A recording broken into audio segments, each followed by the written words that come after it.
La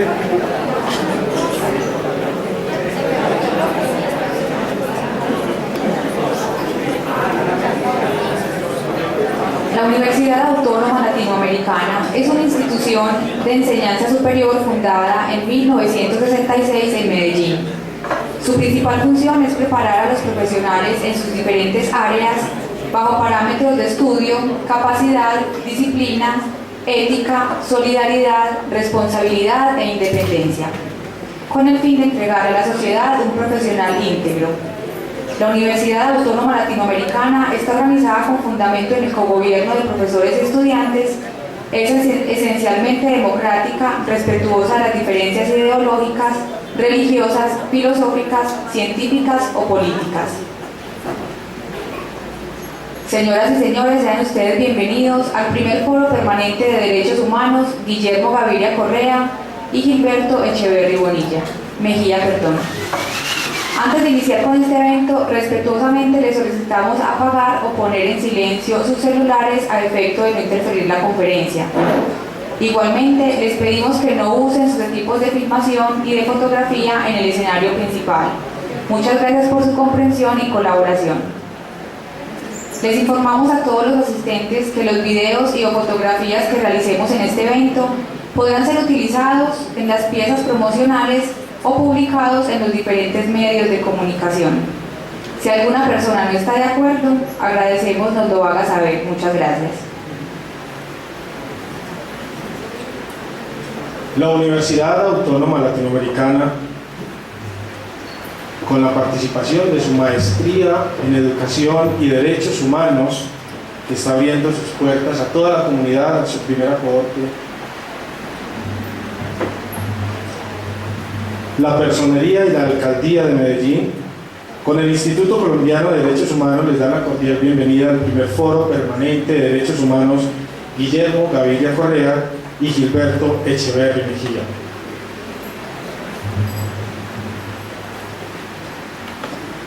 Saludamos a la mesa principal que nos acompaña en la noche de hoy. Doctor José Rodrigo Flores Ruiz, rector de la Universidad Autónoma Latinoamericana. Mayor General Gustavo Ricaurte Tapias, director general del INPEC. Doctor Manuel Ventura Robles, vicepresidente de la Corte Interamericana de Derechos Humanos. Doctor Jaime Alberto Carrión Suárez, subsecretario de Derechos Humanos de la ciudad de Medellín. Doctor Rodrigo de Jesús Ardila Vargas, personero del municipio de Medellín. Doctor Elkin Eduardo Gallego Giraldo, presidente del Instituto Colombiano de Derechos Humanos. También agradecemos al doctor Elías Carranza, ponente en el día de hoy, al doctor Nicolás Albeiro Echeverri Albarán, presidente del Consejo de Medellín, al decano de la Facultad de Derecho, a las directivas de la universidad y demás personalidades que hicieron posible este evento.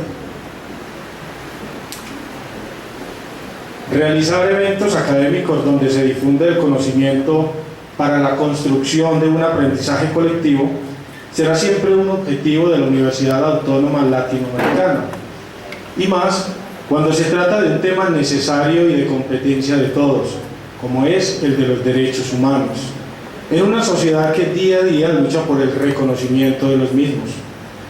Para comenzar con la instalación del acto, los invitamos a ponerse de pie y entonar en una sola voz el himno nacional y el himno de la Universidad Autónoma Latinoamericana.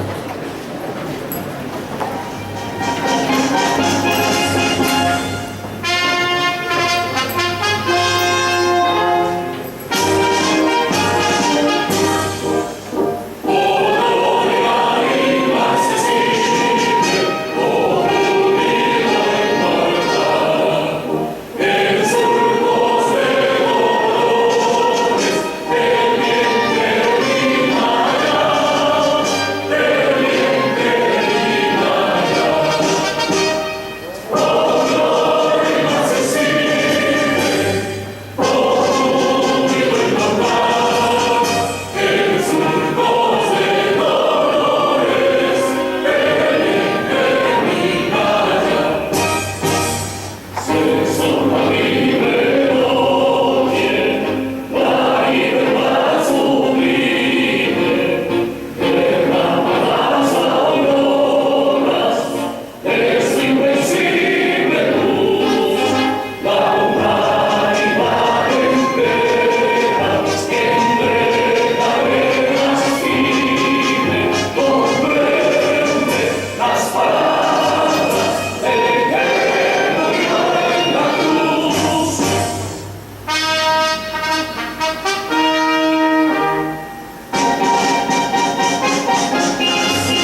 Pueden sentarse.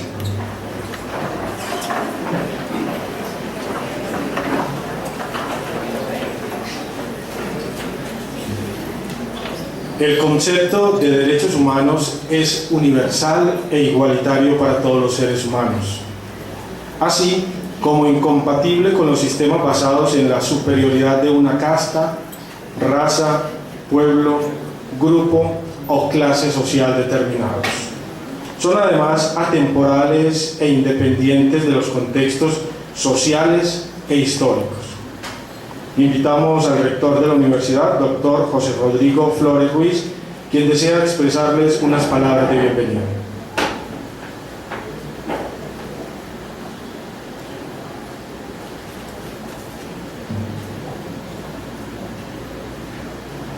Muy buenas noches para todas y para todos, señores miembros de la mesa directiva, general Gustavo Ricaurte, doctor Elkin Gallego, doctor Jaime Carrión,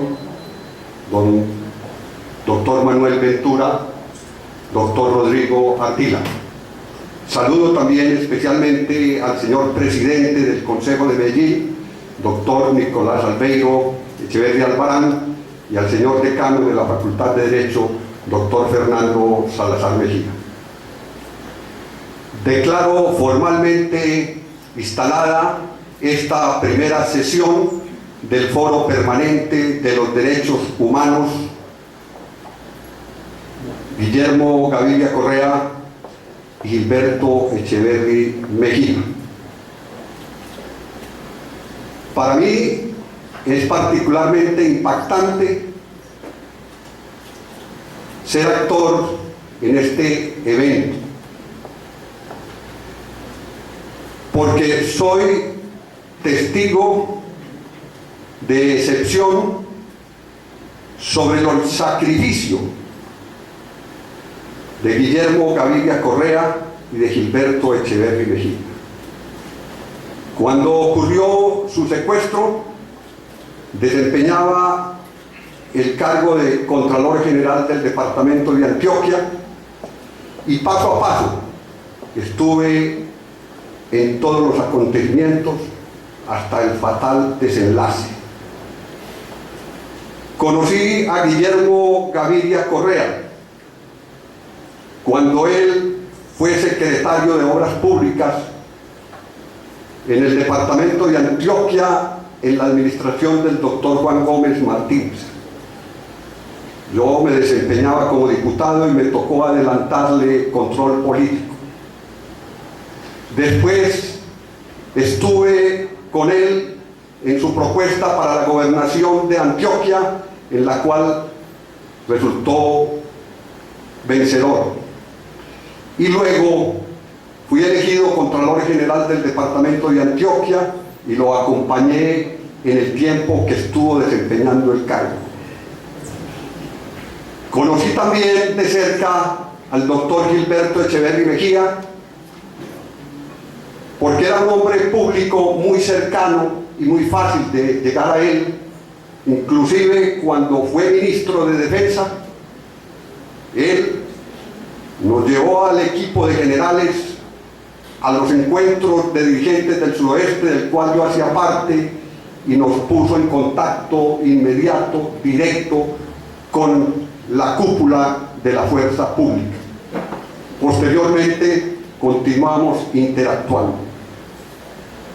Son dos mártires de los derechos humanos. No ha faltado alguno que diga que ellos se expusieron imprudentemente al recorrer las carreteras de Antioquia clamando por la paz, por la convivencia. No hubo exposición imprudente, hubo algo más. Podría decírselo también de Cristo, que imprudentemente se expuso a la crucifixión, porque él sabía que eso iba a ocurrir en su inmensa sabiduría. No hay imprudencia, no hubo imprudencia, hubo compromiso con unos principios principios, con unos valores, con una causa, la causa de los derechos humanos. Esa es la razón por la cual no podía haber mejor nombre para este foro permanente de los derechos humanos. Guillermo Gaviria Correa, Gilberto Echeverri Mejía. Es una reivindicación desde el terreno sagrado del sacrificio, no desde el mero discurso retórico que a veces también es propicio para estos menesteres, pero ellos ratificaron con su acción personal ese compromiso con la causa, que es la causa de todo el género humano y que es la causa hoy en día de todos los colombianos, la causa de la paz. Reitero, formalmente instalado pues esta primera sesión del Foro Permanente de los Derechos Humanos, Guillermo Gaviria Correa, Gilberto Echeverri Mejía. Muchas gracias.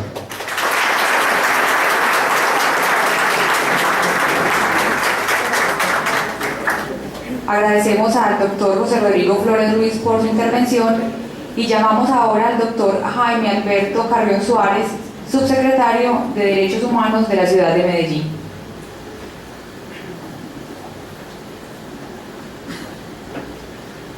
Saludos para todos y para todas. Un saludo muy especial para los integrantes de la mesa principal.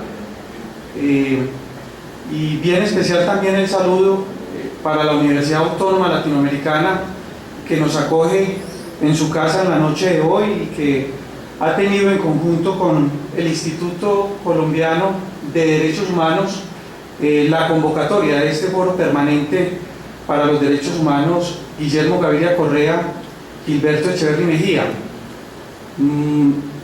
Las entidades públicas, agencias del Ministerio Público, en nuestro caso expresiones de la entidad territorial, pues estamos muy complacidas de sumarnos a esta iniciativa. Desde la administración municipal hemos considerado que Medellín requiere de espacios para el diálogo y para la conversación en materia de derechos humanos. Somos una ciudad que afronta situaciones muy contradictorias. Por un lado, tenemos grandes avances en materia de infraestructura, en materia educativa, pero por otro lado también tenemos grandes dificultades con la vivencia y con el respeto de los derechos humanos en la ciudad. Entonces, por supuesto que recogemos con mucho agrado que desde la academia, que desde sectores organizados de la ciencia jurídica exista este tipo de propuestas y que nosotros como entidades públicas podamos sumarnos a ellas y podamos desde allí construir la cultura de derechos humanos que necesita nuestra sociedad, pues por supuesto es bastante grato. Yo tenía anteriormente la posibilidad de conversar con el señor decano de la Facultad de Derecho de esta universidad y le manifestaba el gran valor que este foro para los derechos humanos, este foro permanente, tiene para la administración municipal. Desde la subsecretaría que yo encabezo, estamos muy interesados en construir una política pública para los derechos humanos en Medellín, una política pública que es necesaria y que sin duda requiere espacios para el diálogo y para la conversación de nuestra sociedad. Nosotros tenemos que conseguir, señores organizadores de este foro y asistentes, tenemos que conseguir que los empresarios se acerquen a este foro y puedan conversar sobre derechos humanos y puedan encontrar en especialistas internacionales como quien hoy nos acompaña la posibilidad de conocer los grandes retos que esta sociedad tiene en esta materia, pero también la academia, también las organizaciones sociales que tenemos en muchas comunas y en muchos barrios. Hoy tenemos, por fortuna, algunas mesas de derechos humanos constituidas en la ciudad que están resistiendo, por supuesto, a las dificultades que estamos experimentando en materia de violencia en la ciudad y que sin duda son un capital social muy importante para construir esa cultura de derechos humanos. Entonces tenemos que acercar también esas mesas de derechos humanos, tenemos que acercar otras expresiones de la academia, ¿cierto? Esta es una universidad que hoy por hoy cuenta con una avanzada muy significativa en materia de derechos humanos. Yo recibo con mucho agrado que esta universidad tenga ya una maestría en derechos humanos, que esté formando investigadores, que como ya lo ha venido haciendo, forme especialistas en esta materia y que contribuya desde su comunidad científica a impactar positivamente a la sociedad en este aspecto, pues es muy grato. Este foro permanente para los derechos humanos tiene que servir para conversar en la ciudad sobre el tema de derechos humanos, para acercar muchos sectores que hoy están lejos de este tema y sin duda para construir una política pública de derechos humanos duradera. No es una política pública que podamos construir a la vuelta de un año o a la vuelta de 6 meses. Es una política pública en la que tiene que conversar toda la sociedad. Tenemos que lograr consensos y este foro permanente nos ofrece esa alternativa. El hecho de que de manera ininterrumpida durante el año, cada mes la ciudad cuente con un especialista de talla internacional o de talla nacional en materia de derechos humanos, y que este foro esté concebido para conectarse directamente con los territorios, para conectarse con comunas difíciles, donde se están experimentando violencias muy fuertes y vulneraciones de derechos humanos, pues es una gran alternativa. Así lo hemos hecho conocer a parte de los organizadores iniciales, y sea esta oportunidad también para manifestar el total respaldo que desde la administración municipal le brindamos a iniciativas como estas.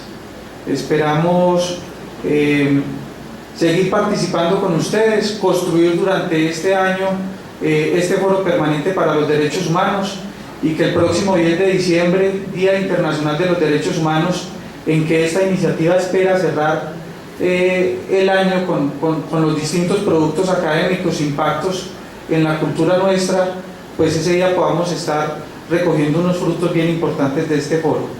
Aprovechar finalmente para saludar al auditorio, a los organizadores, en nombre del alcalde de Medellín, el doctor Aníbal Gaviria Correa, y en nombre del secretario de Gobierno de la ciudad, el doctor Jorge Iván Mejía Martínez. Muchas gracias.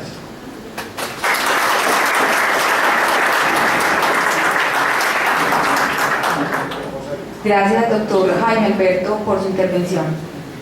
Cedemos el espacio al doctor Elkin Eduardo Gallego Giraldo, presidente del Instituto Colombiano de Derechos Humanos y uno de los impulsores de este magno evento.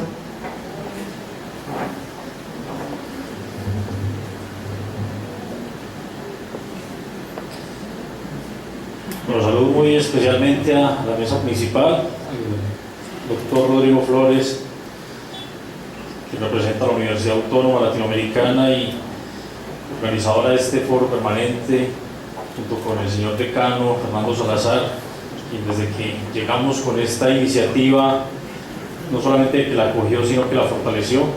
Asimismo al señor general Gustavo Adolfo Ricaurte, director general del IMPEC, quien hoy ha tenido a bien abrir un espacio en su agenda para acompañarnos en este foro permanente de derechos humanos, porque menciona la importancia que tiene, así como a doctor Manuel Ventura Robles, vicepresidente de la Corte Interamericana de Derechos Humanos, quien además es nuestro presidente honorario del Instituto Colombiano de Derechos Humanos, que después de una larga semana y una ardua actividad jurisdiccional aquí en la ciudad de Medellín, nos acompaña en este espacio. Al doctor Rodrigo Ardila, que ha sido para el Instituto Colombiano de Derechos Humanos un aliado estratégico, liderando la personería de Medellín, que deja una vez más en claro que es realmente quien lidera y promociona y defiende los derechos humanos en la ciudad antioqueña.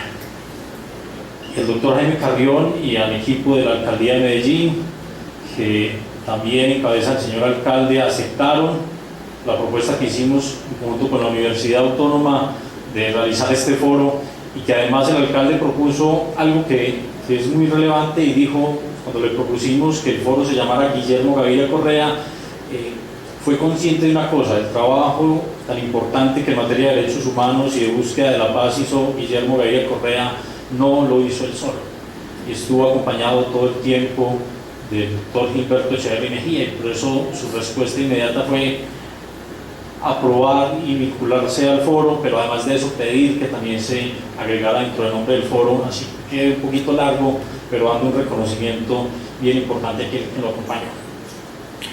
Y debo saludar a cada uno de los asistentes, a cada uno de ustedes que están acá y que se convierten en multiplicadores de estos foros para que cada mes que vayamos a la ciudad, a los diferentes lugares de la ciudad, estén allí con nosotros.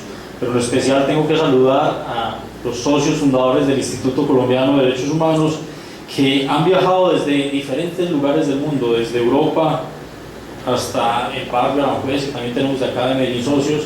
Todos están hoy aquí acompañándonos, el profesor Elías Carranza, director de la LUD, quien dará la conferencia inaugural, la doctora Julieta Morales Sánchez, de la Comisión Nacional de Seguridad de México, el doctor César Barros Leal, procurador del Estado desde ahora de Brasil, el doctor Emilio Ginés Santillán, miembro del Subcomité de Prevención de la Tortura y quien además será muy seguramente en los próximos meses uno de los ponentes del foro para trabajar este tema tan delicado, el doctor Juan Carlos Domínguez Lóstalo, el doctor Juan David Posada, el doctor Samir Fajardo de colombo-mexicano ya prácticamente, la Corte Suprema de Justicia de México, y Daniel Santiago Montes y muchos amigos que están acá. Realmente este foro tiene una importancia bien relevante, como lo planteaba el doctor Jaime Carrión, y es que pretendemos llegar a la comunidad en general, salirnos de las aulas de clase y comenzar a dialogar con todos sobre la problemática que se está presentando en materia de derechos humanos y tratar de entre todos construir soluciones a esa problemática. Por eso este foro se ha pensado como un foro permanente, pero un foro móvil. Hoy estamos en la Universidad Autónoma, mañana estaremos en San Javier, después estaremos en diferentes lugares de la ciudad, para tratar de llegarle al mayor número de ciudadanos posible, que cada uno se entere de cuáles son sus derechos, también de cuáles son relativamente sus obligaciones, y que todos entiendan que tenemos derechos y que tenemos mecanismos para exigirlos y que podemos movilizarnos en torno a ello, porque a veces la ciudadanía se queda inerme viendo cómo pasan situaciones graves de derechos humanos, de violación de derechos humanos, y no hacemos nada, y no decimos nada, salvo cuando ya es a nosotros mismos que nos ocurre. En esa medida este foro permanente de derechos humanos entonces será un espacio muy importante de diálogo, de discusión sana, para construir esos procesos de convivencia social que tanto queremos. Así que todos los que están acá, veo decanos de universidades, estudiantes, funcionarios públicos, académicos, todos tenemos una responsabilidad, y es lograr que este foro sea, como su nombre lo dice, sea un foro permanente de derechos humanos, que cada vez tenga mayor fuerza y cada vez acoja a mayor número de ciudadanos para construir esos procesos. De otra manera podría ser una iniciativa más de las tantas que se han adelantado no solo en Medellín, sino en todo Colombia. Entonces de allí mi invitación, agradecer a cada uno de ustedes, se me olvidó mencionar a algunos socios, a María Noel, a Michael, que también están aquí acompañándonos, y en esa medida pues agradecidos como Instituto Colombiano de Derechos Humanos por la acogida que nos ha dado la Universidad Autónoma Latinoamericana, por la acogida que nos da la Personería de Medellín, por la acogida que nos da la Alcaldía de Medellín. Aprovechamos este primer espacio para lanzar un instituto colombiano que es nuevo, que apenas va para su primer año de existencia, pero que tiene todo el ánimo de trabajar con sus socios, con su equipo de consultores y de personas colaboradoras. Tienen toda la intención de convertir a Medellín en epicentro de derechos humanos. Ese es nuestro lema desde que decidimos en la Asamblea de Socios que la sede principal del instituto fuese Medellín, que Medellín sea un epicentro de derechos humanos, no porque sea la que más se viole, sino porque es donde se hable de derechos humanos, donde a partir de esos derechos humanos construyamos convivencia, construyamos cultura ciudadana que tanto se necesita. Por eso hoy, con orgullo, también lanzamos nuestro primer libro oficial como Instituto Colombiano de Derechos Humanos, que fue coordinado con el doctor Juan David Posada Segura, profesor de la Universidad de Antioquia, sobre un tema que además también nos golpea fuerte, no solo en Medellín, sino en todo Colombia en este momento, y es la problemática del delito, por una parte, y por otro punto también el tema del tratamiento penitenciario. Y pues qué más que hoy que nos acompaña el señor director del IMPEC para lanzar este libro, donde hay muchos de los artículos que nos tratan de dar luces de cómo buscar también alternativas para solucionar esa crisis carcelaria que hay en toda Latinoamérica y que lleva muchísimos años, y que Como lo dijo don Manuel Ventura en una conferencia que yo estuve en Costa Rica, fue la primera vez que lo escuché por allá en el 2006, desafortunadamente las cárceles son la vergüenza de Latinoamérica. Tenemos que cambiar esa mirada porque realmente estamos en eso. No solo Colombia, toda Latinoamérica. Tenemos un trabajo enorme que hacer en esa materia y lo que pretendemos como Instituto Colombiano de Derechos Humanos es con todas las entidades extenderle también la mano al IMPEC y decirle venga, trabajemos y venga, ayudémonos porque el problema no es solo de la institución, el problema es de todo el Estado, de todos los ciudadanos y en esa medida pues cuentan también con nosotros para ese propósito y desde ya nos ponemos a total disposición para trabajar. Agradecemos pues la compañía y los dejamos en muy buenas manos, los dejamos en compañía del profesor Elías Carranza, quien tiene una experiencia de muchísimos años y que estoy seguro será una primera conferencia inaugural muy provechosa para cada uno de ustedes. Muchísimas gracias.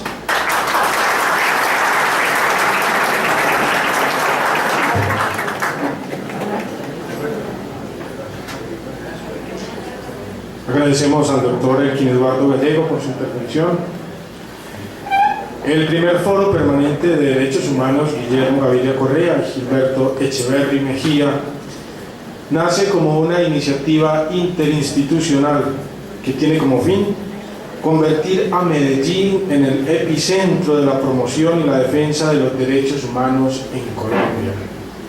La Personería y la Alcaldía de Medellín, el Instituto Colombiano de los Derechos Humanos y nuestra institución, ya lo habíamos dicho, con la maestría en Educación y Derechos Humanos. Los invitamos muy especialmente para que se informen más de nuestra maestría y para que se aprovechen esta oportunidad que la universidad les da para incursionar desde la academia en un área que cada vez reclama más presencia de nuestros profesionales. De tal manera que sirva este espacio también para reiterar la invitación de la universidad para conocer y participar en la maestría de Educación y Derechos Humanos. Todas estas organizaciones han entendido que conforme lo demuestra la historia, las más importantes transformaciones sociales en el mundo entero se han logrado como conquista de los derechos humanos. Por tal motivo, este mensaje será llevado mensualmente a diferentes sitios de la ciudad por diferentes ponentes, tales como el doctor Víctor Rodríguez Recio, como el mayor general Gustavo Adolfo Ricaurte y como nuestro vicepresidente de la República, doctor Angelino Garzón. En el mes de abril, el primer foro permanente de derechos humanos, Guillermo Gaviria Correa y Gilberto Echeverry Mejía, se desarrollará en el Parque Biblioteca Presbítero José Luis Arroyave en el barrio San Javier. Para comenzar, invitamos al doctor Elías Carranza con la temática Los derechos humanos en América Latina y el Caribe en el siglo XXI. El doctor Carranza es argentino, radicado en Costa Rica, director del Instituto Latinoamericano de las Naciones Unidas para la Prevención del Delito y el Tratamiento del Delincuente y la NUD. Como investigador trabaja en política criminal, sociología criminal y sociología del sistema de justicia penal. Ha enseñado en diversas universidades y centros de estudio. Autor de libros y artículos en revistas especializadas. Cabe nombrar sus libros: Justicia penal y sobrepoblación penitenciaria, respuestas posibles. Delito y seguridad de los habitantes. Criminalidad, prevención o promoción. Sistemas penitenciarios alternativos a la prisión. Infancia, adolescencia y control social en América Latina. Sistema penal y derechos humanos en Costa Rica. El preso sin condena en América Latina y el Caribe.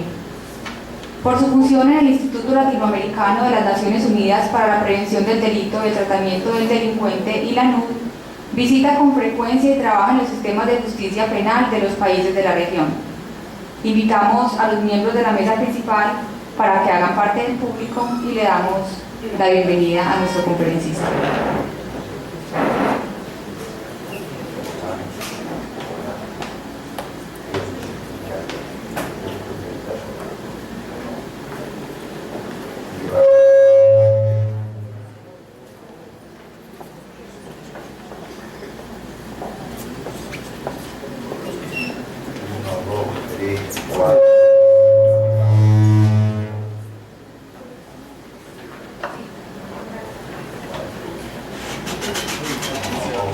Cuatro, tal vez aquí se escucha bien, yo creo que por cada vez.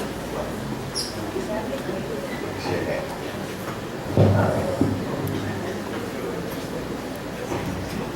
A ver si podemos entrar esto de aquí.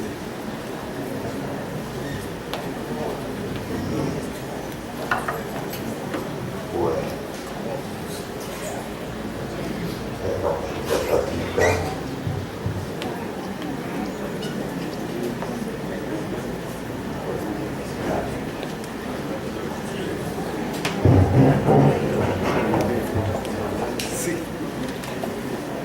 Señor,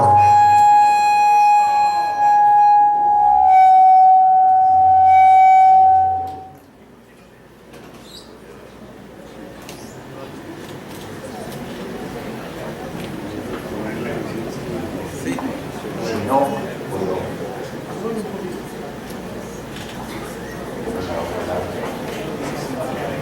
Hola. Queremos que el público no se aburra y se vaya. Hola. Está bien. Gracias. Este que hace interferencia es esto.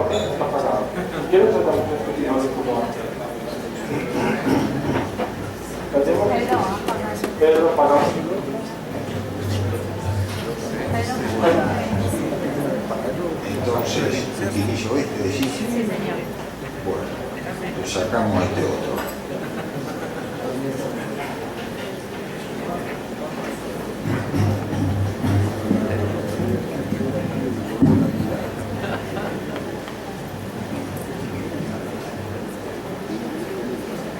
Señor rector de la Universidad Autónoma Latinoamericana, señor decano de la Facultad de Derecho de la Universidad, señor personero de la ciudad de Medellín, señor subsecretario de Derechos Humanos de la ciudad de Medellín, señor magistrado de la Corte Interamericana de Derechos Humanos, señor presidente del Instituto Colombiano de Derechos Humanos, apreciadas amigas y amigos, realmente estoy muy contento, es muy honroso para el ILANUD, Instituto Latinoamericano de las Naciones Unidas, para la prevención del delito y trato al delincuente, y para mí también participar en la inauguración del Foro Permanente de Derechos Humanos Guillermo Gaviria Correa y Gilberto Echeverri Mejía. Muchas gracias por escucharme. Tradicionalmente, a partir de la sistematización que hace Karel Basak, los derechos humanos se clasificaron según la época en que fueron reconocidos y también según su naturaleza en derechos humanos de la primera, segunda y tercera generación. Los de la primera generación, civiles y políticos, que surgen por la Revolución Francesa como reacción ante el absolutismo monárquico, fueron establecidos por primera vez en la Constitución de los Estados Unidos y asimismo en la Declaración de los Derechos del Hombre y del Ciudadano de la Revolución Francesa. Entre ellos se encuentran los derechos a la libertad y a un juicio justo, con el detalle de los múltiples derechos específicos que ambos implican. Contemporáneamente, tales derechos fueron introducidos en la Declaración Universal de los Derechos Humanos de 1948, en el Pacto Internacional de Derechos Civiles y Políticos adoptado por la Asamblea General de las Naciones Unidas en diciembre del 66, y en la Convención Americana sobre Derechos Humanos suscrita en San José de Costa Rica en noviembre de 1969. Los derechos humanos de segunda generación, los económicos, sociales y culturales, son derechos colectivos que surgen como resultado de la revolución industrial y procuran el establecimiento de estados de bienestar que garanticen su goce a todas las personas. Entre ellos se encuentran los derechos al trabajo, al sindicalizarse, a la salud, a la educación. También fueron introducidos en la Declaración Universal de los Derechos Humanos de 1948 y detallados en el Pacto Internacional de Derechos Económicos, Sociales y Culturales. Fueron asimismo establecidos en la Convención Americana de Derechos Humanos y en su Protocolo de San Salvador. Los de la tercera generación, derechos de los pueblos o de la solidaridad, son los derechos a la paz, al desarrollo y al medio ambiente que se reconocen doctrinariamente en la década de 1980. Y más recientemente se ha hablado también de una cuarta generación de derechos humanos, consistente en el derecho al medio ambiente y a repensar los derechos humanos ante la realidad de la sociedad tecnológica contemporánea. Los derechos humanos son universales e inalienables, interdependientes e indivisibles. En las palabras del Alto Comisionado de las Naciones Unidas para los Derechos Humanos, que expresan que todos los derechos humanos, sean estos los civiles y políticos, como el derecho a la vida, la igualdad ante la ley y la libertad de expresión, los derechos económicos, sociales y culturales, como el derecho al trabajo, la seguridad social y la educación, o los derechos colectivos, como los derechos al desarrollo y la libre determinación, todos son derechos indivisibles, interrelacionados e interdependientes. Y el avance de uno facilita el avance de los demás, y de la misma manera la privación de un derecho afecta negativamente a los demás. Ahora bien, hasta aquí me he referido muy sucintamente a lo que la humanidad ha logrado establecer en el derecho internacional y en las constituciones de los países. Pero por lo que respecta a la realización material de tan numeroso cuerpo de derechos, debemos decir que la humanidad no ha avanzado de igual manera y en algunos casos más bien parecería haber retrocedido. Yo tomo unas pildoritas que me secan la garganta y tengo que...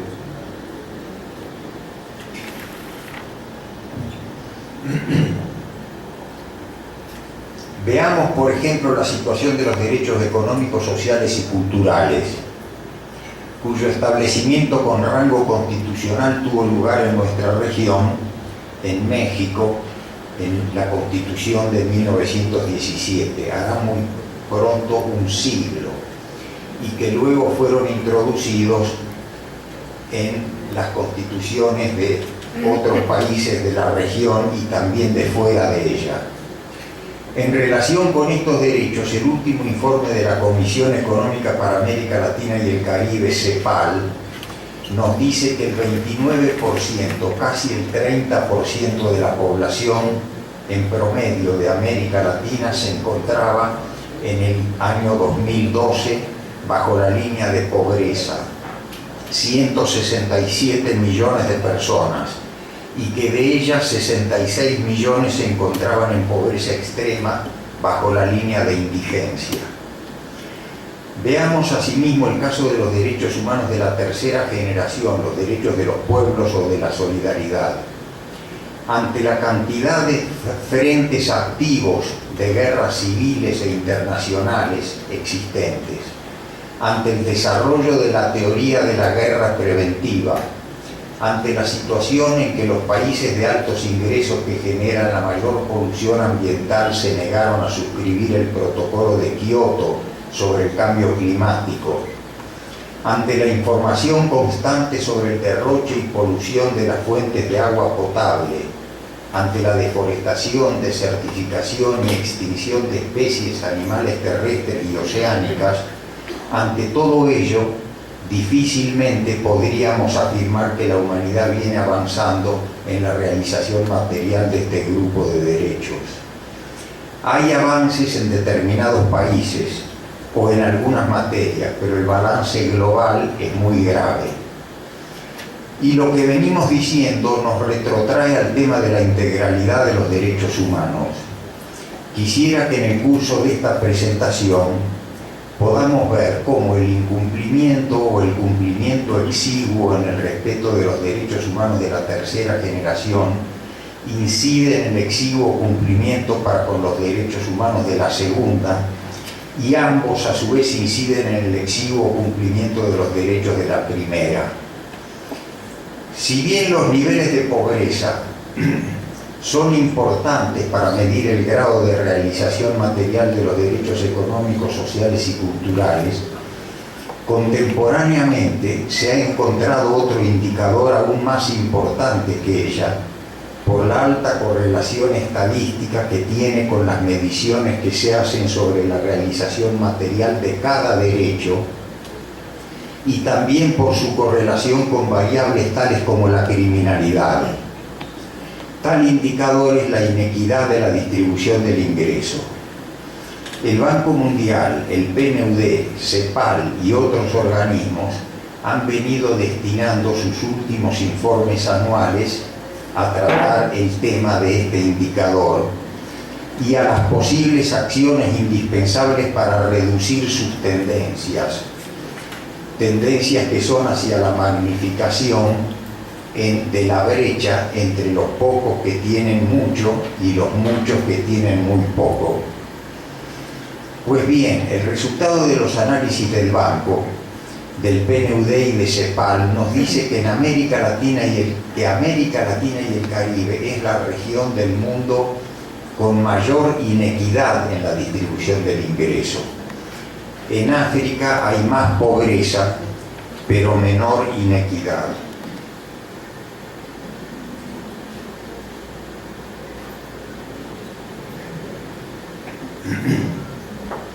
No se preocupe, señor personero de la ciudad de Medellín, voy a tratar de no tomarme todo el agua de Medellín, de manera que les quede un poco para luego que yo me vaya. Pero hay algo más grave aún.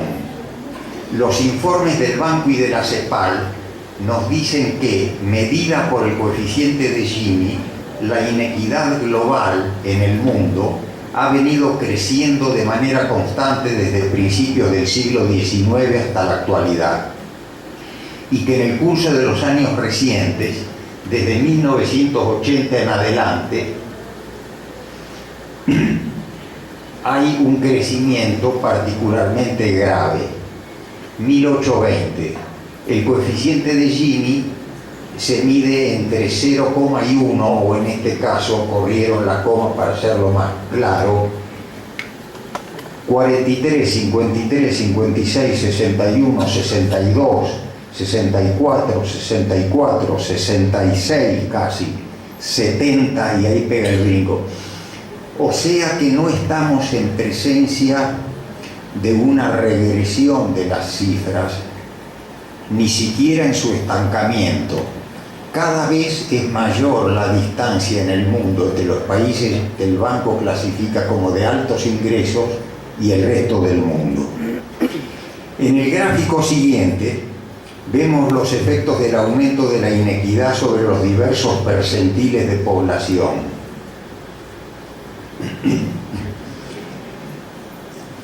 Este es el primer 20%, 1, 2, 3, 4, 5. Cada grupo tiene un 20%. Exactamente el 22% de más abajo supervive con menos de $1,25 al día. Y el 40% de la población mundial subsiste con menos de $2 al día. Y vemos que al final se acumula todo en los percentiles superiores. Es el tema del momento, inclusive en las recientes elecciones en Estados Unidos. Ellos nunca habrían discutido este tema porque hubiera sido considerado un tema de comunistas o de terroristas. Pero recordarán que las discusiones sobre que el 1% de la población capta la mayor parte del ingreso y que hay que redistribuir, que es lo que el presidente Obama ha estado empeñado en ello, frente a la otra tesis que era la de recortar los impuestos de las clases que perciben más para que de esa forma generen mayor trabajo y haya goteo hacia los otros grupos, hacia los otros percentiles de población. Y aquí aparece también en el escenario una ley de la sociología y la economía. Cuanto más hay para repartir, el reparto es más equitativo, más justo. Y cuanto menos hay para repartir, el reparto es más inequitativo, más injusto. Caso de nuestros países de medianos y bajos ingresos, entre ellos los de América Latina y el Caribe. Podríamos decir que esto va contra los principios de la ética, de la justicia social y del sentido común, pero es la realidad de los efectos sociales del sistema económico mundial vigente, de la globalización, tal como ella viene siendo gestionada. La frase "tal como ella viene siendo gestionada" es de uno de los libros de Joseph Stiglitz, Premio Nobel de Economía 2002, quien junto con Paul Krugman, otro Nobel de Economía 2008, consideran que es posible gestionar la globalización de una manera distinta y que eso es lo que hay que hacer, lo que éticamente y para la sociedad global es lo mejor. En el gráfico siguiente, a ver si se entendió lo que decía, que cuanto más hay se reparte. Bueno, lo vamos a ver con el gráfico siguiente. En el gráfico siguiente vemos lo que estábamos diciendo en este momento.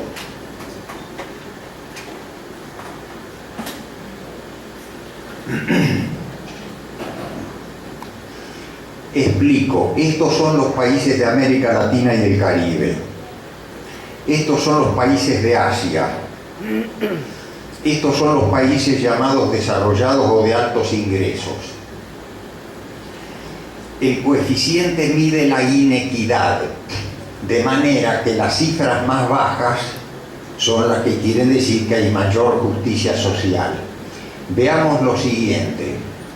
Entre los países de América Latina y el Caribe, el país con menor inequidad en la distribución del ingreso, es decir, con más justicia social, es Uruguay, con un 45, con un coeficiente de Gini de 0.45 o de 45. Si tiramos una línea imaginaria así hasta el final, vemos que el país de nuestra región con menor inequidad en la distribución del ingreso tiene mayor inequidad que el país de altos ingresos con peor inequidad, que es Portugal y Estados Unidos. ¿Se entiende el razonamiento? Cuanto menos hay para repartir, el reparto es más inequitativo. Cuanto más hay para repartir, el reparto es más equitativo. Bueno, lo que ocurre, esto tiene relación también con el control sobre las economías, porque este grupo de países, como el grupo de países asiáticos y africanos, suelen tener muy poco control sobre sus economías. En algunos casos tienen apenas uno o dos productos y que además están controlados por una transnacional y no por el país. De manera que el producido se va para afuera, aumentando las cifras que el Banco Mundial nos advierte año a año, que cada vez se acumula más en este grupo de países y se reduce en este grupo de países. A esta altura corresponde hacer un breve paréntesis para aclarar que el informe de CEPAL, al que antes nos referimos, nos dice que globalmente en la región hubo un decrecimiento notorio de la pobreza a partir del año 2002. Y asimismo que comparando los resultados recientes con los registrados en el 2002, se advierte que también en materia de inequidad de la distribución del ingreso se redujo en alguna medida la inequidad. Pero CEPAL nos dice también que el progreso logrado no es suficiente aún como para librarnos del vergonzoso título mundial de ser la región del mundo con la mayor inequidad. O sea que andamos por buen camino, pero nos falta todavía mucho trecho por recorrer para que haya mayor justicia social. Ya en la que se llamara la década perdida de los años 80, el colombiano Augusto Ramírez Ocampo, quien fuera representante del secretario general en la misión de ONUSAL para El Salvador y director del Buró de América Latina y el Caribe del Programa de Naciones Unidas para el Desarrollo, supo decir, alertando sobre la situación regional, que nunca como entonces era la época en la que caían los gobiernos militares y comenzaban los incipientes gobiernos democráticos civiles. Nunca como entonces se habían reconocido tantos derechos, pero al mismo tiempo, nunca como entonces, los estados estaban tan debilitados y había pocas posibilidades de cumplir con la realización práctica de tales derechos. Y nos advertía que ello traía en consecuencia grave malestar social y político.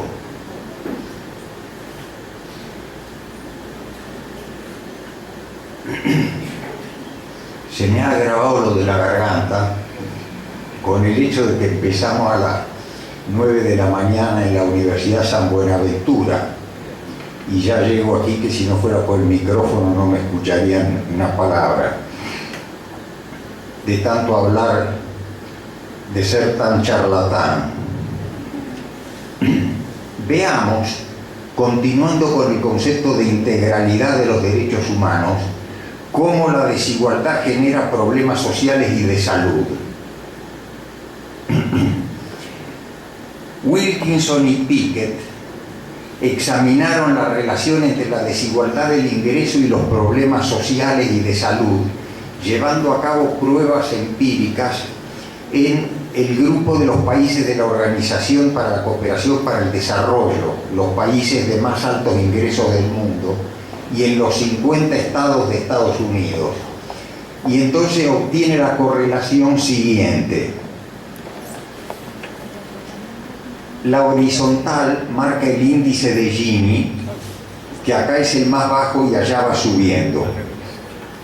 Y acá tenemos los problemas sociales y de salud, sanitarios. Entonces vemos cómo hay una correlación en la que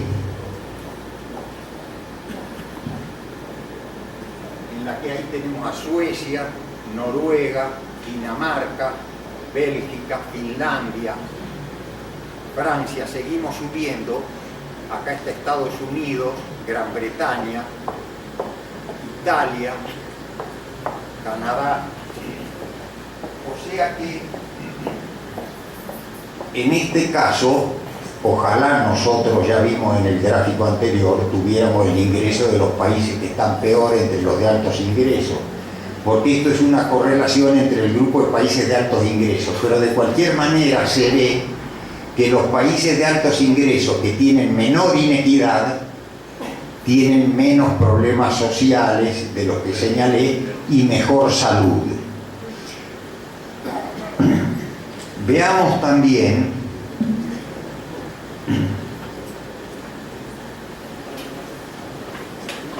las personas en las sociedades más equitativas, en definitiva, disfrutan de mejor salud, viven más, tienen menos probabilidades de sufrir enfermedades mentales, obtienen mejores resultados académicos y consumen menos drogas ilegales, tienen menos comportamientos criminales y disfrutan de mayor movilidad social.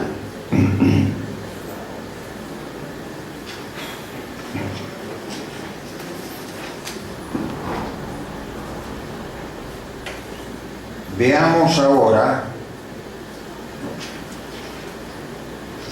el gráfico siguiente.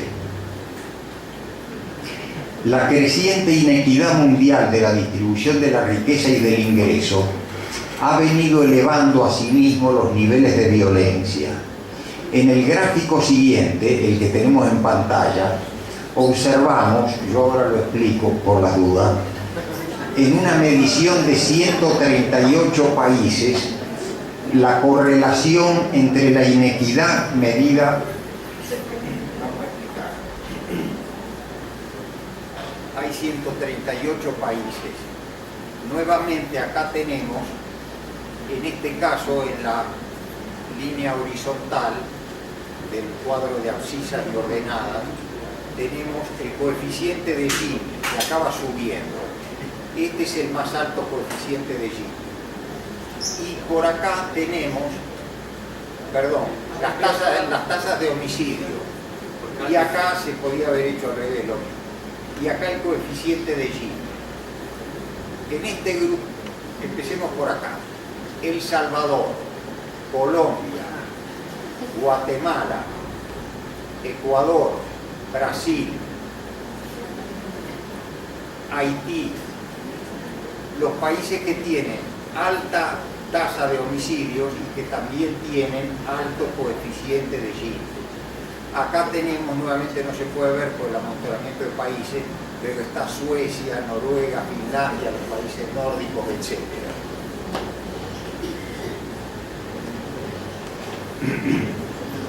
Ahora lo vamos a ver mejor. Para que veamos mejor la cosa, en el cuadro siguiente puse las tasas de homicidios de todos los países de las Américas. Entonces lo que vemos es lo siguiente. En el primer grupo de países tenemos todos los países de América Latina y el Caribe, más Estados Unidos y Canadá. El primer grupo de países son las tasas de homicidio entre 0, y hasta 9,9, que empieza con Canadá, Chile, Martinica. Estas son las tasas. Aquí tenemos que fijarnos en la tercera columna para ver las tasas. Canadá, Chile, Martinica, Cuba, Estados Unidos, Perú, Argentina, Uruguay, termina con Bolivia. El grupo siguiente son los países que tienen entre 10 y hasta 19,9 homicidios por cada 100.000 habitantes. El grupo que sigue tiene entre 20 y hasta 29,9 homicidios por cada 100.000 habitantes. Y el último grupo que he puesto acá en rojo es el que tiene 30 o más homicidios por cada 100.000 habitantes. Como vemos, tenemos a Colombia, Trinidad, Tobago, Santis Nevis, las Islas Vírgenes, Guatemala, Belice, Venezuela, Jamaica, Salvador y Honduras. Hay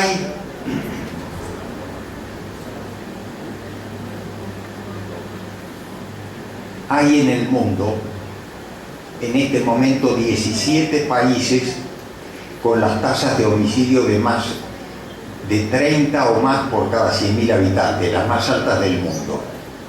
17 países. 10 de los 17 están en América Latina y el Caribe. Los otros 7 están en el África.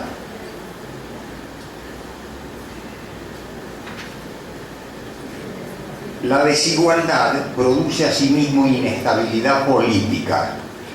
Dado el predominio de problemas sociales y de salud en las sociedades más desiguales, no es de sorprender que la desigualdad esté también fuertemente asociada a la inestabilidad política. Aunque las fuentes de conflicto político varían de país a país, el conflicto generalmente se origina por graves quejas sociales, incluyendo conflictos de clase y la percepción de desigualdad entre grupos étnicos, religiosos o de otro tipo.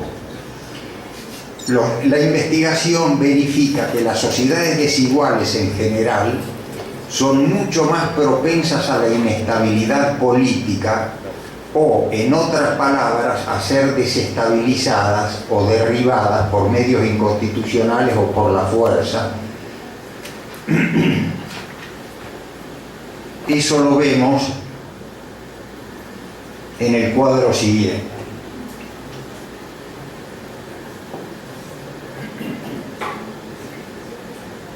En este caso, la horizontal mide la estabilidad política y la ausencia de violencia.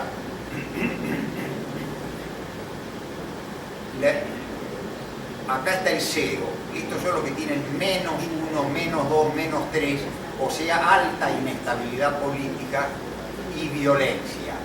Y para este lado van las cifras positivas, tienen menor inestabilidad política. Por supuesto que entre estos países encontramos a Luxemburgo, Austria. Entre los países que tienen alta, y acá está el coeficiente de Gini, que mide la inequidad, nos encontramos nuevamente con, acá tenemos a Colombia, Haití, Pakistán, Etiopía. En el otro grupo tenemos sobre todo los países nórdicos.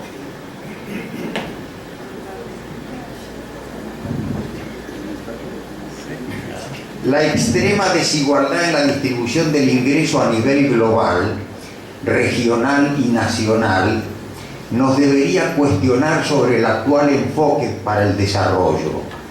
¿Qué clase de desarrollo, a qué llamamos desarrollo y para quién? Y poner el tema de la equidad en el centro de la agenda del desarrollo.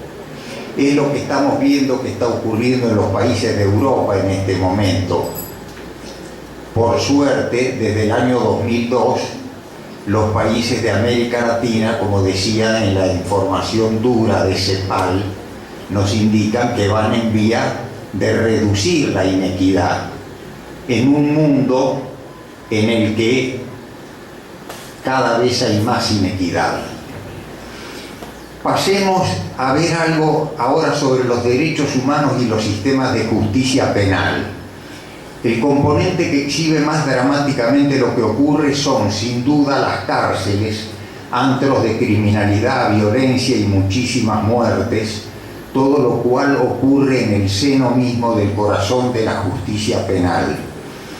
Sería seguramente innecesario explicar en un foro de personas que trabajan en la justicia penal y en las prisiones que la situación es grave, con sus ingredientes de aceleradísimo aumento de presos y presas, con la consiguiente reducción del espacio y la sobrepoblación, con la aparición en algunos países desde hace ya muchos años y en otros desde hace más recientemente de un nuevo perfil de un sector de la población presa ligada al narcotráfico y a la comisión de delitos de criminalidad transnacional organizada, y con el deterioro de la relación numérica personas presas por personas funcionarias, todo lo cual origina sucesos de violencia y de comisión de delitos al interior de las prisiones que ocurren, repito, en el mismo corazón de la justicia penal. Tratemos, no obstante, de manera muy rápida, recogiendo lo que vimos hasta aquí, esquematizar la situación de nuestros países identificando los principales factores que inciden en la situación. Aunque hay más factores, podemos identificar por lo menos 4 que se retroalimentan entre sí. Recordemos nuevamente lo que habíamos dicho respecto de la integralidad de los derechos humanos. Cada uno de los factores negativos que podemos enunciar significa derechos humanos vulnerados. Sobre esto, Juan Carlos Domínguez en Villa Miseria de Buenos Aires se ocupó de medir la carencia de los derechos humanos vulnerados. Entonces tenemos, 1, nuestros países de América Latina y el Caribe se encuentran en situación de alta inequidad en la distribución del ingreso a nivel internacional para con respecto a los países de altos ingresos. CEPAL y el Banco lo expresan con insistencia. 2, tienen asimismo una situación de gran inequidad al interior de los países, la más alta del mundo. 3. Tenemos, en consecuencia, el promedio de tasas de homicidio más altas del mundo entero. 4. Tenemos políticas criminológicas de mano dura con excesivo uso de la justicia penal y la prisión.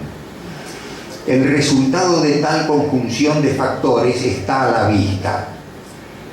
Las crecientes tasas de personas presas, la sobrepoblación y el hacinamiento y toda clase de violaciones a derechos humanos en las prisiones.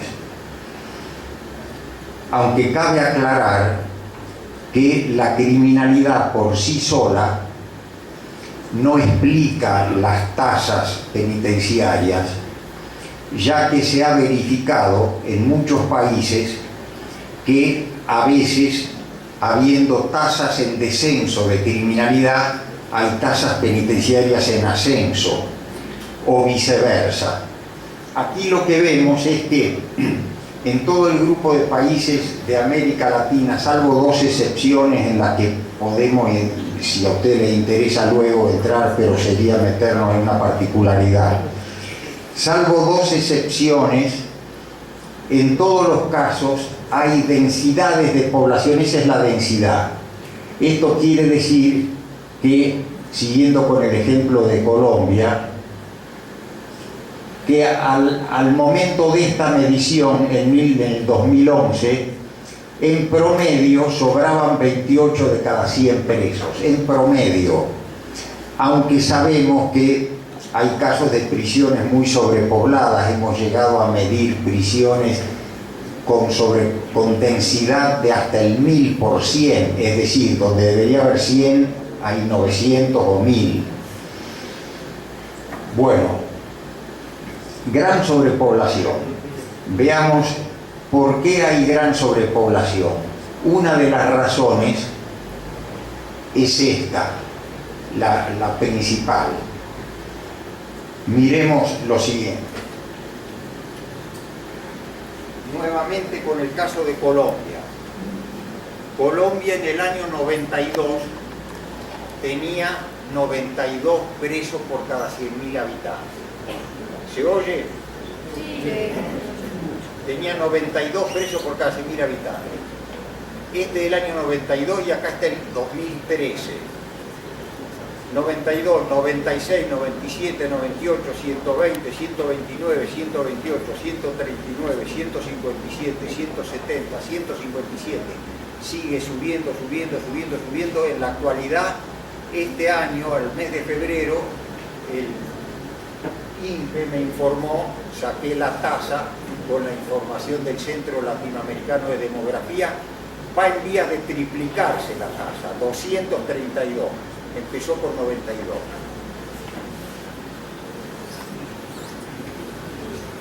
Pero, bueno, lo grave es que no es solo el caso de un país, de Colombia. Tomemos otro, Argentina. Empezó con 63 presos por cada 100.000 habitantes. 64, 68, 74, sube, 181.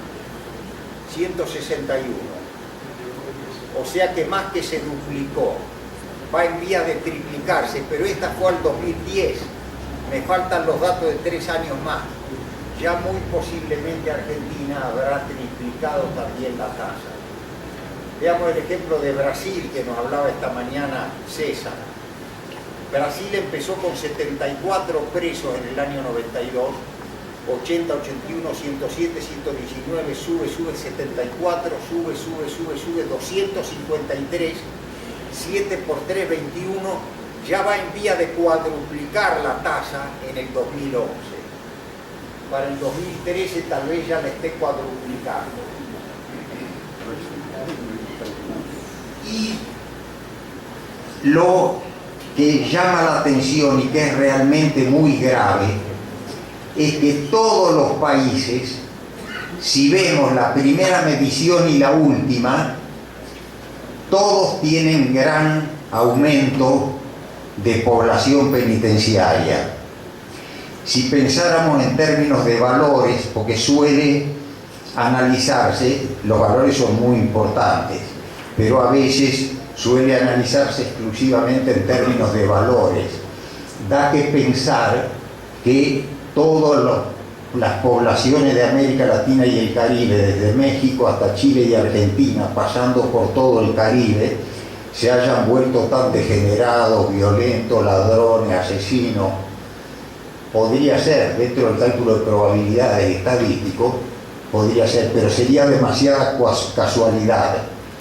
Lo que estamos observando es que hay sin duda variables estructurales que inciden en que eso sea así en toda la región.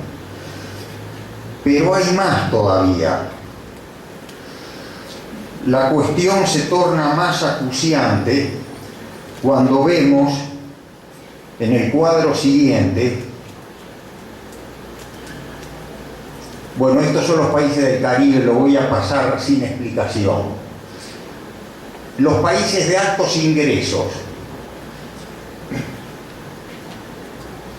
todos registran gran porcentaje de aumento.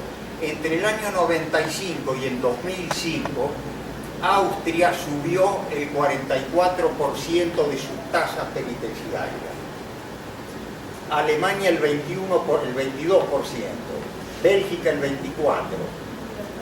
España, que estamos aquí con nosotros, el 52, 53% elevó su tasa penitenciaria. Irlanda el 66%. Bueno, los dejo con las cifras para que los que tienen buena vista se entretengan un rato.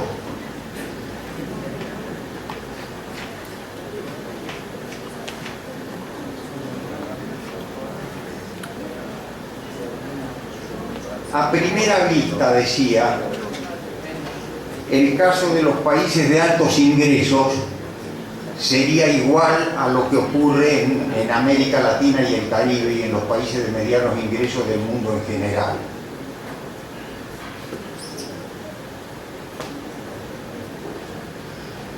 Pero veamos otro cuadro.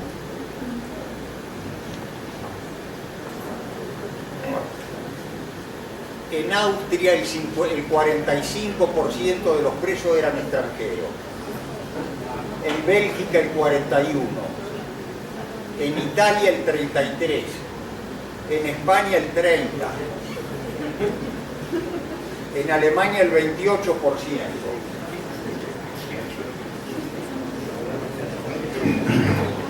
Es increíble el alto número de personas extranjeras presas en los países de Europa. Y el fenómeno es el mismo en Estados Unidos y Canadá. En nuestros países de medianos y bajos ingresos, de América Latina y el Caribe, como asimismo en Asia, África y Europa del Este, crecen aceleradamente las tasas penitenciarias, encerrando en gran desproporción a personas de nuestros grupos poblacionales excluidos y de clase baja, que cometen muchos delitos de lo que Luigi Ferraioli supo llamar criminalidad de subsistencia, y también de otros delitos.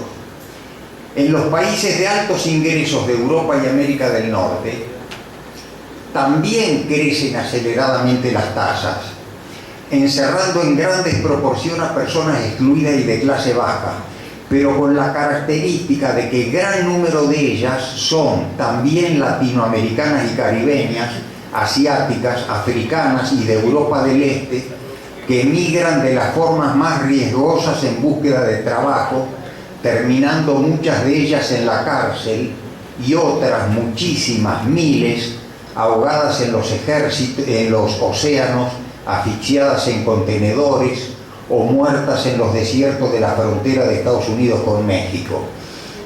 Estuve, una de las últimas veces que he estado por ahí en México, estuve en Tamaulipas, sí, en Baja California, Tamaulipas, ¿cómo es la gran ciudad que está allí, en el límite? Tijuana.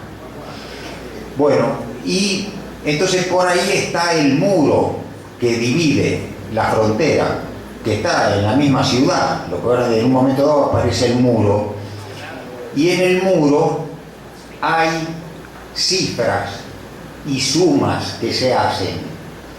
Iban como por 3.700 y pico, y yo tuve la mala espina, digo, ¿estos quiénes son? Son los muertos en el desierto, en la frontera. Algunos los matan los cazadores, algunos degenerados, que en vez de matar conejos salen a matar migrantes, otros que se mueren de sed en el desierto. Digo, pero estos son los de toda la frontera. Dice, no, estos son los de aquí, los de Baja California, los de Tijuana. Julieta puede ratificar lo que digo. Es notable cómo al reunir información sobre las diversas regiones del mundo va integrándose el rompecabezas y se ve con más claridad lo que ocurre. La situación del delito, la consiguiente alarma social con su creciente multiplicación por los medios de comunicaciones de masa y el creciente uso de la justicia penal y la prisión que se manifiestan simultáneamente en todas las regiones del mundo, difícilmente podía ser una casualidad. Se trata de un fenómeno global propio de la globalización que se origina en variables comunes a los diversos países que actúan concomitantemente con otras variables específicas en cada región. El Nobel de Economía Joseph Stiglitz puso a uno de sus libros el título Malestares en la globalización, y en él describe diversos problemas o malestares que se originan en la forma como se gestiona la globalización por parte de los países y de los organismos internacionales que tienen la potestad para dirigir las economías. Y sostienen, como antes dije, que puede y debe distribuirse con mayor inequidad. Cuando digo esto, me suelen venir a la memoria las palabras de don Pepe Figueres, José Figueres, el creador de la socialdemocracia en Costa Rica. Socialdemocracia que lamentablemente viene deteriorando algunos de sus indicadores. No, por favor, dijo don Pepe en la Universidad de Stanford en una conferencia, dice, no, por favor, no nos ayuden, mejor páguennos bien nuestros frijolitos. Es decir, mayor inequidad en el comercio internacional. Uno de los malestares al que Stiglitz y Krugman se refieren, posiblemente el más importante, es el del rol de la economía financiera y sus efectos aumentando la inequidad de la distribución del ingreso entre países, entre los de altos ingresos y el resto del mundo, y al interior de los países, en los que hay cada vez más poca gente que acumula mucho y mucha gente que tiene muy poco.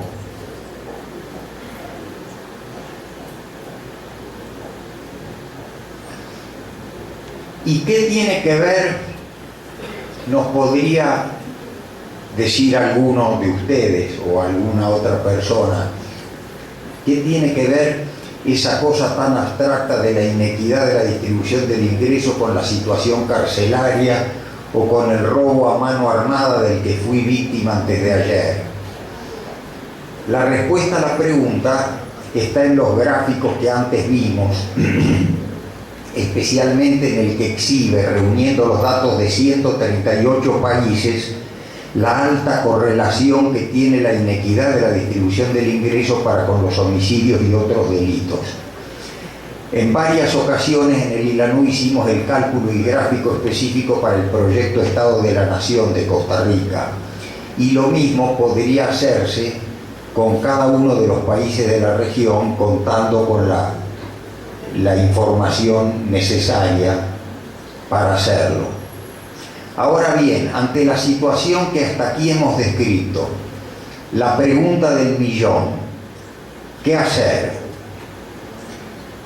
Como vimos que los Nobel de Economía nos explican que hay un fenómeno global, resultado de la gestión de los países más poderosos y el Fondo Monetario Internacional y el Banco Mundial, el manejo que hacen de la globalización. Tendremos que sentarnos a esperar a que cambie la estructura para poder entonces nosotros impulsar un cambio en nuestros respectivos ámbitos de trabajo. Por supuesto que no es lo que tendríamos que hacer. El cambio debe venir desde todos los lugares de trabajo y desde las altas posiciones de gobierno. Y si no hubiera la decisión desde las altas funciones de gobierno, igual siempre cada uno puede hacer una diferencia importante desde su lugar de trabajo. Cada uno de nosotros tiene por lo menos dos responsabilidades. Tiene más sin duda, pero dos en la materia en la que estamos hablando. Una responsabilidad como operarios u operarias en nuestros respectivos ámbitos de trabajo, como profesores en la universidad que forma gente y que será muy importante en el mundo del mañana para nuestra región, como policías, jueces, juezas, fiscales, penitenciaristas, etc. Y otra responsabilidad como ciudadanos y ciudadanas en nuestros respectivos países. Como operarios, funcionarios o funcionarias de la justicia penal tenemos que empeñarnos en atender los casos en que debemos intervenir con la mayor honestidad, humanidad, justicia y equidad. Y paralelamente, como ciudadanos y ciudadanas, tenemos que participar activamente en nuestras democracias en los ámbitos de la cosa pública y votar presidentas y presidentes honestos que por sobre todo se comprometan en la tarea política de reducir la inequidad de la distribución del ingreso en nuestros países y de trabajar para reducirla también a nivel internacional en las relaciones de intercambio con los países de altos ingresos. Y si no hubiera mucho para repartir, con mayor razón se debe repartir equitativamente y no fantasear con la teoría del goteo de que debe hacerse crecer la torta para que luego alcance y se reparta. Si hay una torta pequeña, con mayor razón debe repartirse con inequidad, con equidad.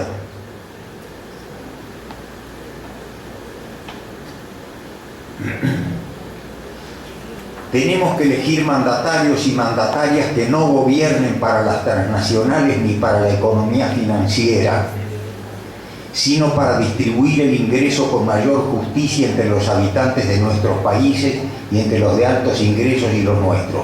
Ayer leía en uno de los diarios, no me acuerdo en cuál de los diarios, de Medellín o tal vez en el Tiempo de Bogotá, no me acuerdo en cuál, pero alguno de ustedes lo habrá visto, un titular grandote que después explicaba que la banca internacional crece a un ritmo de 5 veces más que la banca nacional. ¿Leyeron ese titular? Está en el periódico de ayer. Bueno, esa es la economía financiera que no solo Joseph Stiglitz, Paul Krugman, también George Soros, que es uno de los financieros más financistas más exitosos en el mundo entero. La magia de esa economía financiera que se lleva la riqueza. Y les recomiendo tomar los periódicos de antes de ayer y leer lo que les digo.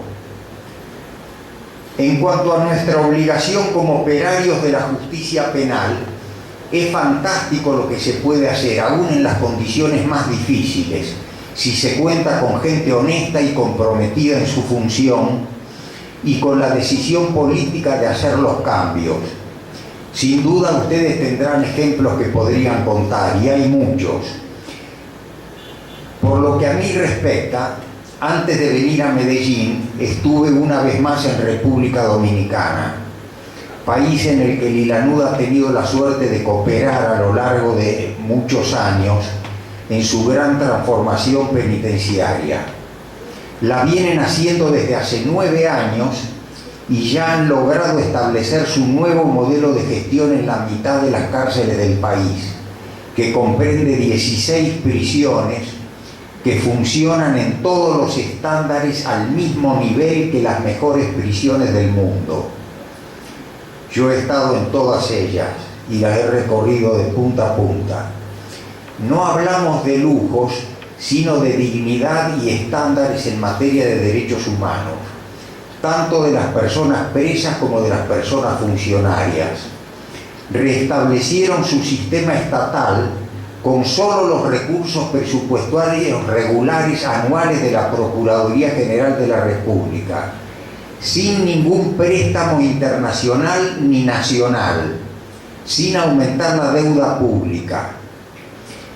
No me podría extender en este momento, en esta presentación, a explicar con más detalle cómo lo hicieron y cómo lo siguen haciendo, pero está publicado y yo puedo darle la referencia de la publicación a quien le interese. Y lo que es más importante, los países hermanos de la región pueden verlo por sí mismos para tener en cuenta tal modelo al diseñar la estrategia para su propio país. De hecho, ya muchos funcionarios de Uruguay, Panamá, Ecuador, El Salvador y de varios países del Caribe han viajado a República Dominicana y han viajado a capacitarse en su escuela penitenciaria. Lógicamente, reitero, no se trata de copiar cosas mecánicamente, sino de diseñar su propio sistema conociendo las buenas experiencias que existen.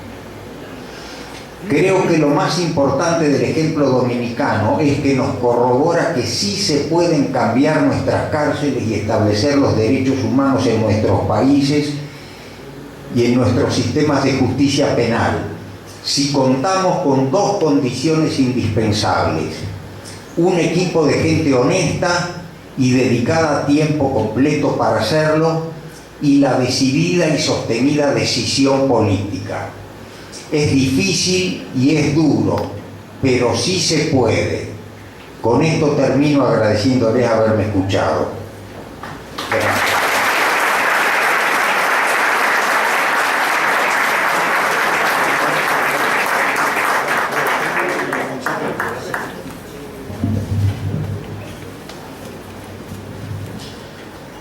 Yo creo que saliéndome un poco del protocolo, me atrevo a decirles que el aplauso fue insuficiente para tan ilustre invitado y quiero pedir que reiteremos el aplauso.